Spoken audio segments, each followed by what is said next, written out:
अभिवादन स्वीकार करिए। मैं हूं मिथिलेश कुमार और आप देख रहे हैं टाइम्स टू डिकोड।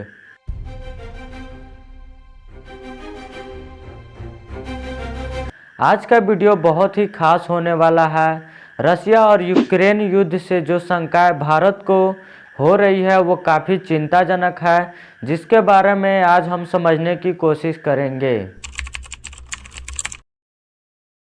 जंग शुरू हो गई है। रूस ने यूक्रेन पर हमला कर दिया है और काफ़ी भारी मात्रा में यूक्रेन और रूस के सैनिक मारे गए हैं। यहाँ तक कि सैकड़ों सिविलियन भी मारे गए हैं इस युद्ध के दौरान। इस युद्ध का असर सिर्फ रशिया और यूक्रेन क्षेत्र पर ही नहीं बल्कि पूरी दुनिया भर में पड़ेगा। रूस के राष्ट्रपति पुतिन को रोका नहीं गया नाटो और यूएन के द्वारा युद्ध करने से। इधर चीन के राष्ट्रपति शी जिनपिंग भी ताइवान पर चढ़ाई करने को तैयार बैठा है। साथ ही भारत के कई हिस्सों पर उसकी नज़र पहले से ही है, खासकर लद्दाख और अरुणाचल प्रदेश में। नए तनाज़ा ने फिर से दुनिया भर में युद्ध थोप रहे हैं और अपनी ताकत के बल पर कमज़ोर राष्ट्र को अपने सीमा में मिला रहे हैं। और इस बात की पुष्टि भी हो गई है।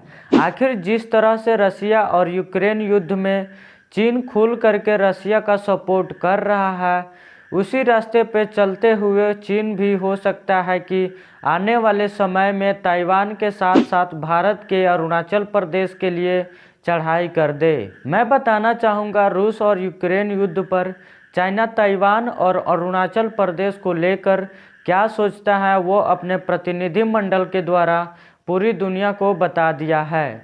अमेरिका में चीन के राजदूत किन गांग का कहना है कि लंबे और मुश्किल परामर्श के बाद ताइवान के मसले को अमेरिका और चीन ने संभाला है। चीनी राजदूत गांग का कहना है कि इसके केंद्र में है वन चाइना पॉलिसी। अपने संबोधन में किन गांग ने साफ शब्दों में कहा कि ये सबसे बड़ी आम सहमति थी। वन चाइना पॉलिसी के बिना दोनों देशों के रिश्ते सामान्य नहीं हो सकते थे। चीन गांग ने कहा कि वन चाइना पॉलिसी चीन और अमेरिका के राजनीतिक रिश्तों की बुनियाद है। साथ ही ये एक रेड लाइन भी है जिसे किसी भी सूरत में पार नहीं किया जाना चाहिए। साथ ही इशारों में चीनी राजदूत ने कहा कि चीन के सभी नागरिकों की ये इच्छा है कि देश के पूर्ण एकीकरण हो जाए। उन्होंने कहा कि हम पूरी ईमानदारी और कोशिशों के साथ चीन के शांतिपूर्ण एकीकरण के लिए तैयार है। चाइना की स्वतंत्रता वाली अलगाववादी ताकतें इसमें सबसे बड़ी बाधा हैं। चीन गांग ने कहा कि ऐसे में शांति और अस्थिरता बनाए रखने के लिए अमेरिका को ताइवान पर अपनी प्रतिबद्धताओं को देखना चाहिए और चीन के साथ मिलकर ताइवान की स्वतंत्रता की मांग करने वाली अलगाववादी ताकतों का विरोध और उन्हें नियंत्रित करने के लिए काम करना चाहिए।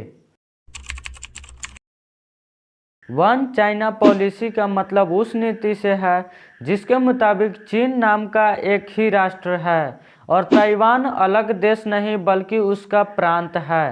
People's Republic of China PRC, जिसे आमतौर पर चीन कहा जाता है, वो साल 1949 में बना था। वन चाइना पॉलिसी का मतलब ये है कि दुनिया के जो देश पीपल्स रिपब्लिक ऑफ चाइना यानी चीन के साथ कूटनीतिक रिश्ते चाहते हैं, उन्हें रिपब्लिक ऑफ चाइना यानी ताइवान से सारे आधिकारिक रिश्ते तोड़ने होंगे।